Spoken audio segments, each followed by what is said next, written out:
Salam sejahtera untuk kita semua. Assalamualaikum warahmatullahi wabarakatuh. Kali ini saya ingin menjelaskan mengenai regresi berganda.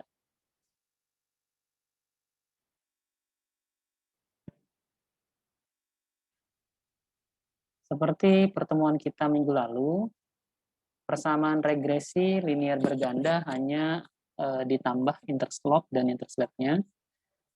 Di sini persamaan regresi linear berganda adalah Y-aksen sama dengan beta 0 ditambah beta 1, X1 ditambah beta 2, X2. Koefisien regresinya yaitu beta 0 sama dengan intercept.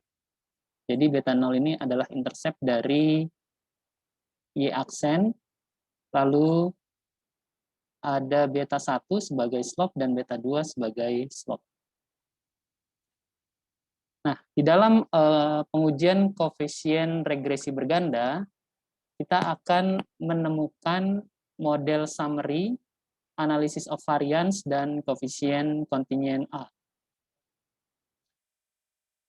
Pengaplikasian regresi sederhana, di sini saya memiliki satu variabel bebas, satu variabel terikat maksud saya, dan dua variabel bebas. Kita bisa berikan variabel bebas ini mungkin sebagai variabel intercept yang akan mempengaruhi variabel Y.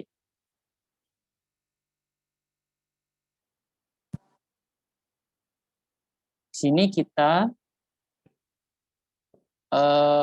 mencari sigma X1 kali Y, lalu sigma X2 kali Y, lalu mencari lagi sigma X1 dikali sigma X2, dan sigma X kuadrat, sigma X2 kuadrat, serta yang terakhir adalah sigma Y kuadrat. Pada tabel ini, yang kita perlu tentukan adalah sigma dari masing-masing variabel yang akan kita masukkan ke dalam rumus regresi koefisien berganda.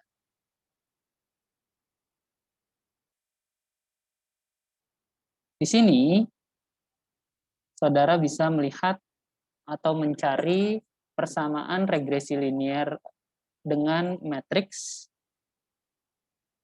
yang mana Y-aksen sama dengan beta 0 ditambah beta 1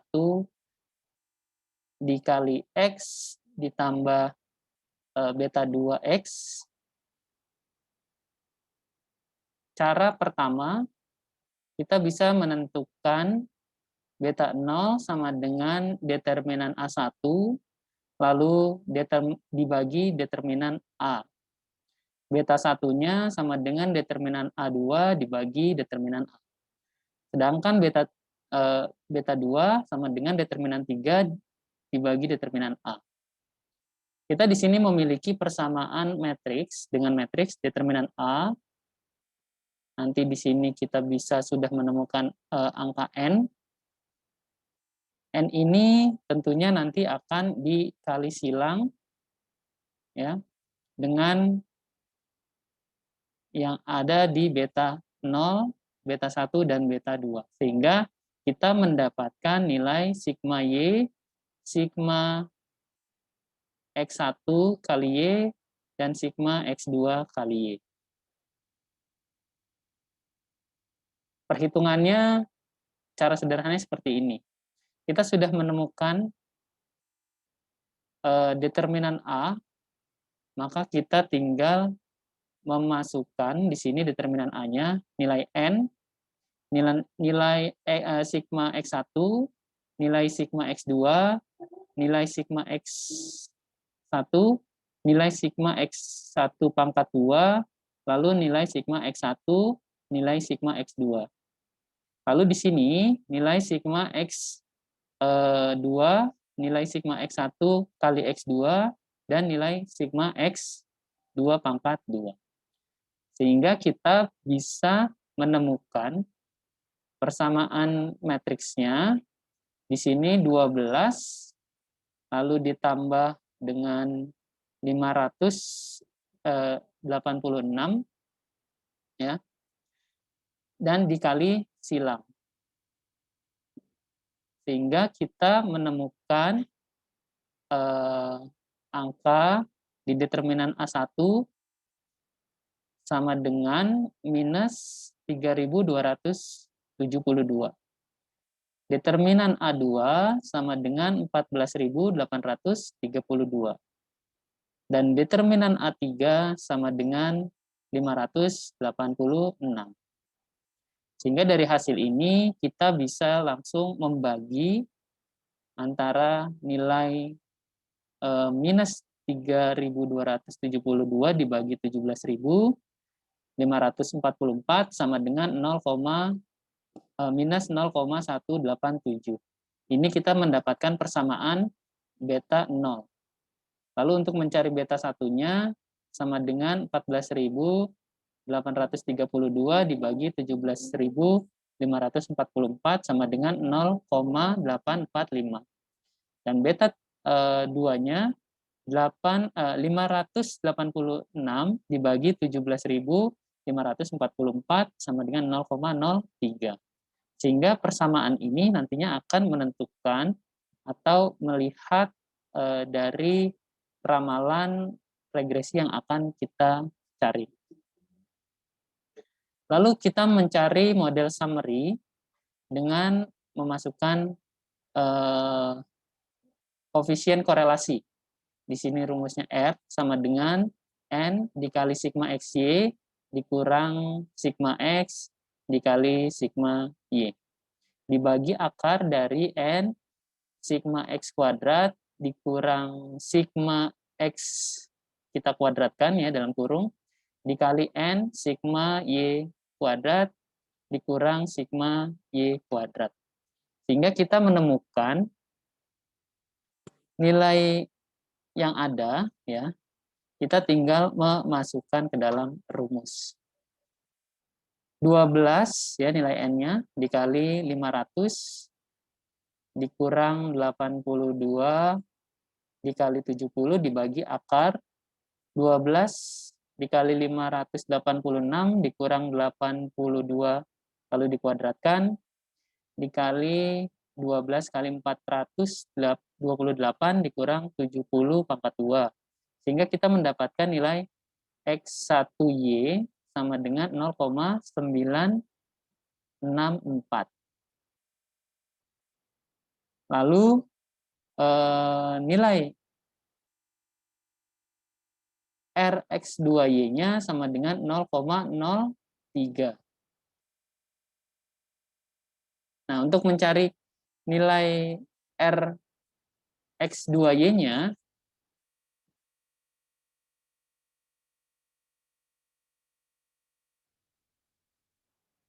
kita menggunakan koefisien determinasi. Di sini R X1 X1Y dikali Y sama dengan 0,964. Rx2 dikali Y sama dengan 0,030. Rx1 kali X2 sama dengan minus 0,026. Sehingga kita mendapatkan nilai nilai RYX1 dikali X2 sama dengan 0,966. Nah,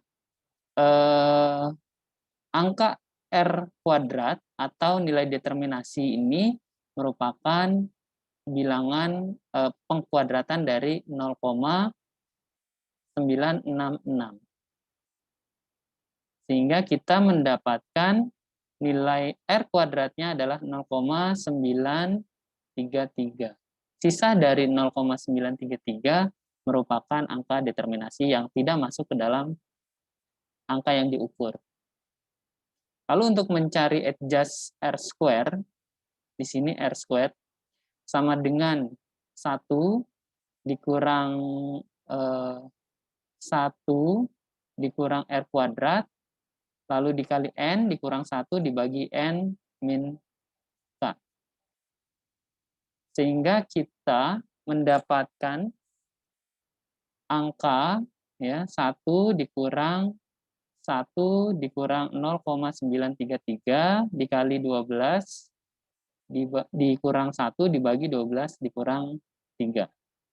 Sehingga R square adjust-nya 0,918. Lalu kita bisa mencari standar error of estimate. Bagaimana cara mencarinya? Ini adalah rumus untuk mencari standar error of the estimate,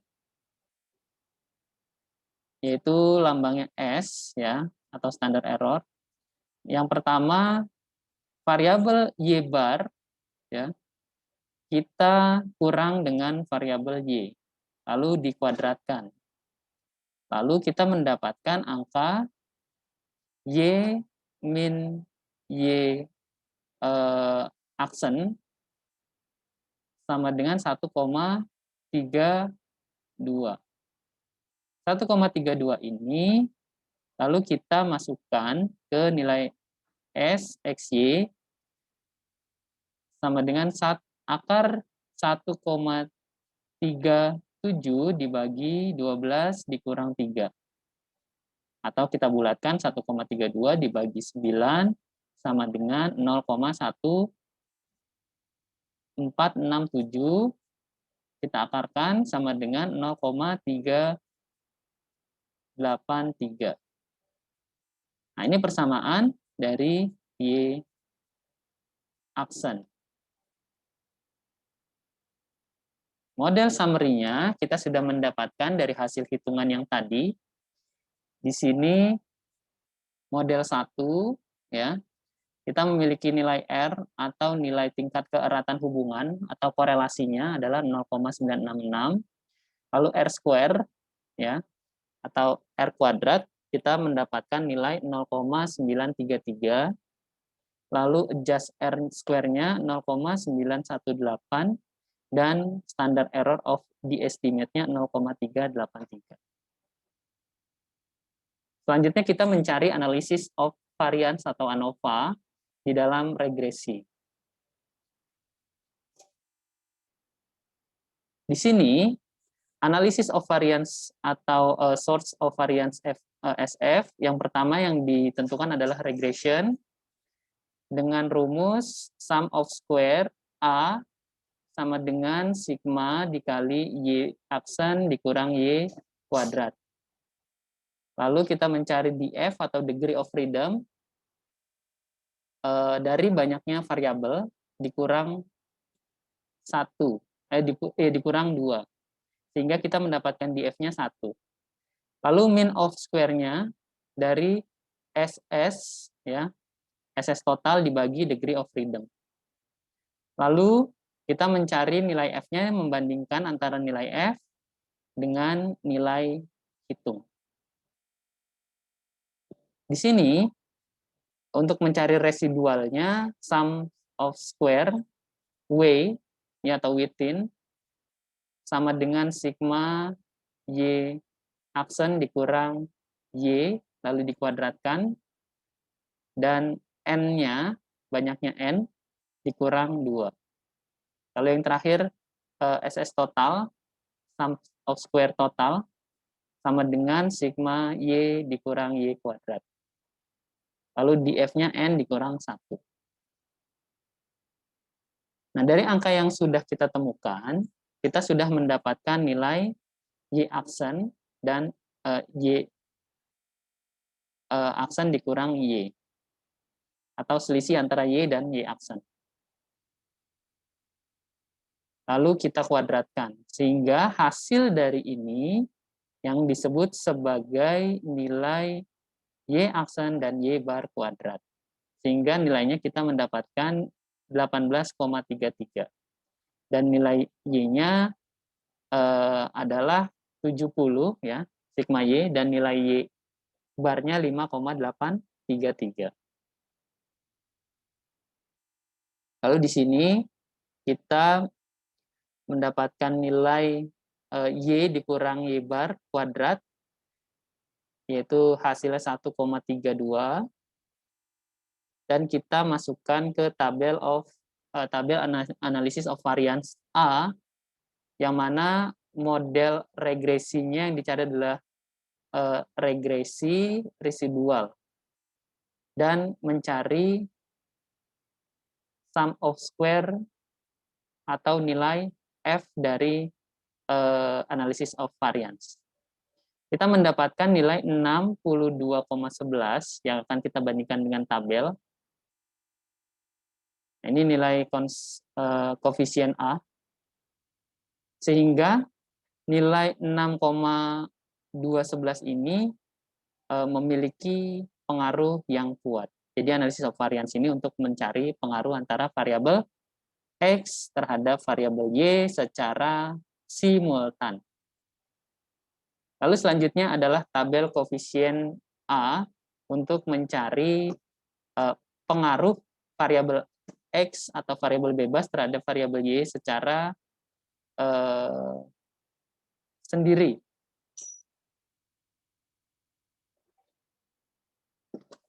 Atau secara parsial. Nah, di sini nilai X digambarkan sebagai variabel bebas terhadap nilai unstandardized coefficient, yang mana nilai unstandardized coefficient ini memiliki nilai beta yang sudah kita hitung sebelumnya dan standar error. Lalu kita mencari standar koefisien beta atau nilai R. Lalu kita membandingkan nilai T-nya, dan hasil untuk keputusan dari koefisien A ini adalah mencari nilai T atau pengaruh secara parsial atau secara sendiri-sendiri.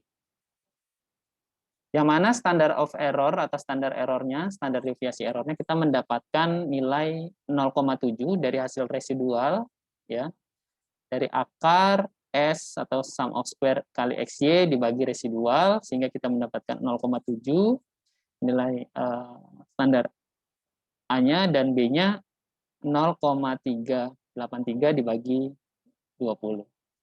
Sehingga kita bisa menemukan nilai SB1 sama dengan 0,075 dan SB2 kita mendapatkan nilai 0,0507.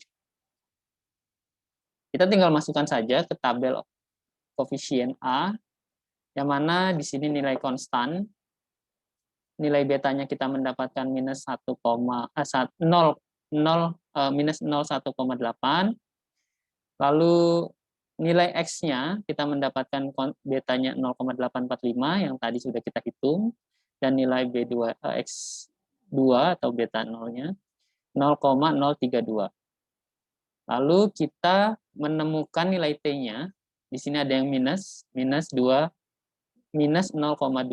yaitu nilai konstannya. Lalu nilai pengaruh X-nya, ini yang akan dibandingkan adalah 11,193, dan nilai X2-nya terhadap Y 0,39. Kita akan mempraktekkan bagaimana cara menghitung menggunakan aplikasi SPSS dalam membuat analisis regresi berganda.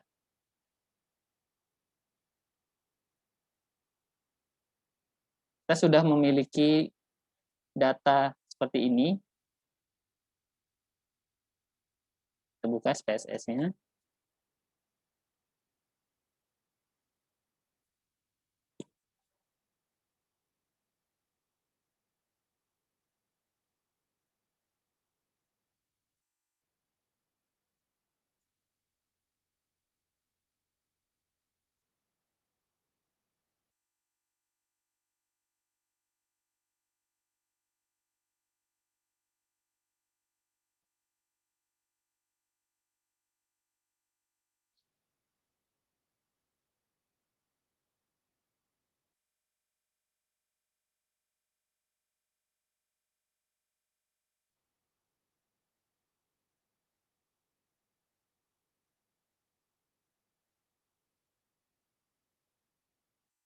Kita tinggal copy saja. Nah, di SPSS ini tools tampilan variable view-nya kita ganti. Di sini X1 ya.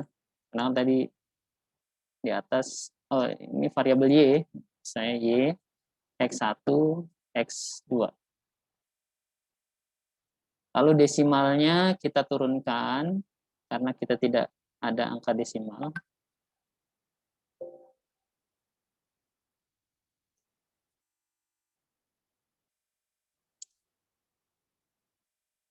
Kita mendapatkan 3 variabel, variabel terikat atau variabel Y, variabel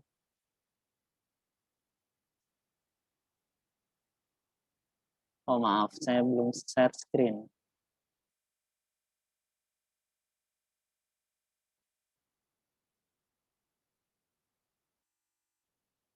Di sini ya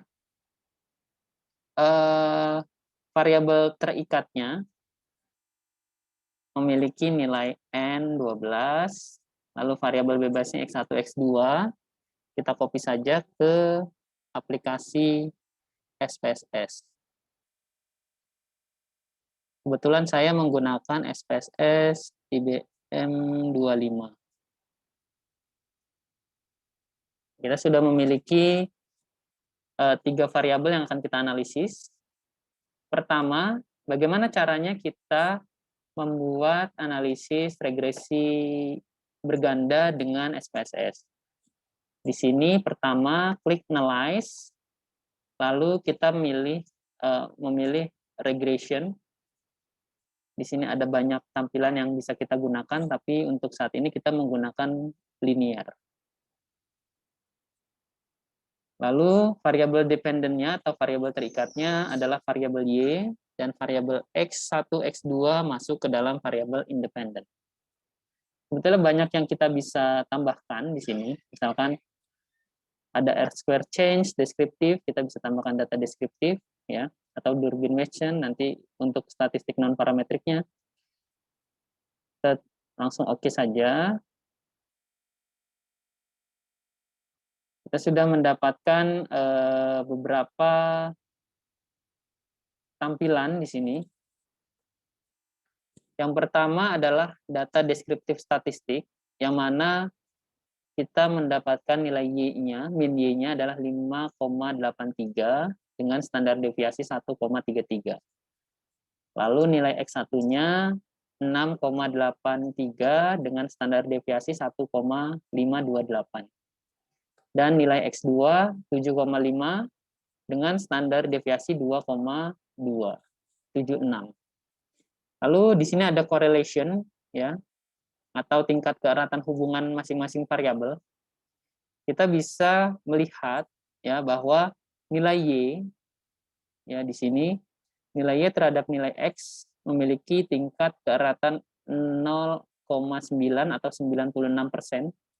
Lalu nilai Y terhadap nilai X 0,3. Artinya nilai X2 tidak memiliki pengaruh yang erat atau hubungan yang erat terhadap nilai Y. Lalu kita bisa ke bawah ya. Ini adalah yang bisa disimpulkan dari analisis regresi linear berganda. Yang pertama adalah model summary, yang mana model summary ini memiliki nilai R, R-square, adjust square, dan estimate error. Nah, yang akan kita bandingkan ya dalam statistik regresi adalah nilai R atau korelasi. Nilai R ini di sini besarnya 0,966 atau tingkat keeratannya adalah 96%. Lalu R square-nya yaitu 0,93 atau 93%, sehingga 7%-nya itu dipengaruhi oleh faktor luar atau faktor yang tidak mempengaruhi penelitian ini. Lalu selanjutnya analisis of variance, ya ANOVA, kita memiliki angka regression dan residual, namun untuk pembacaannya hanya membaca nilai signifikannya. Jadi nilai signifikan dari analisis of variance ini kita bisa membandingkan dengan nilai 0,05 atau nilai alfa 0,05. Atau kalau misalkan nilainya alfanya bisa diperkecil, jadi nilai alfa itu ada yang 10%, 5%, dan 1%. Jadi tergantung nanti dari penelitiannya. Kalau penelitian ilmu eksak biasanya 1% atau 0,01. Tapi kalau penelitian sosial biasanya 0,05 saja atau 5% sudah cukup untuk membandingkan nilai signifikan ini. Jadi nilai signifikan kita bandingkan dengan nilai alfa. Sehingga kalau misalkan nilainya lebih kecil daripada 0,05, artinya analisis of variance ini atau variabel X1, X2 terhadap Y memiliki pengaruh yang parsial. Atau maksud saya memiliki pengaruh secara simultan, karena bersama-sama antara variabel X1 terhadap variabel Y, ya, X1, X2 secara simultan terhadap variabel Y. Lalu selanjutnya untuk koefisien A-nya di sini kita bisa melihat nilai masuk ke dalam nilai signifikan T, ya. Kita membandingkan X1 terhadap X1 terhadap Y, yaitu nilainya 0,00 nilai signifikannya, sehingga X1 ini memiliki pengaruh yang kuat terhadap variabel Y. Lalu X2 nilainya 0,5, artinya lebih besar daripada 0,05, sehingga nilai X2 ini tidak memiliki pengaruh terhadap Y.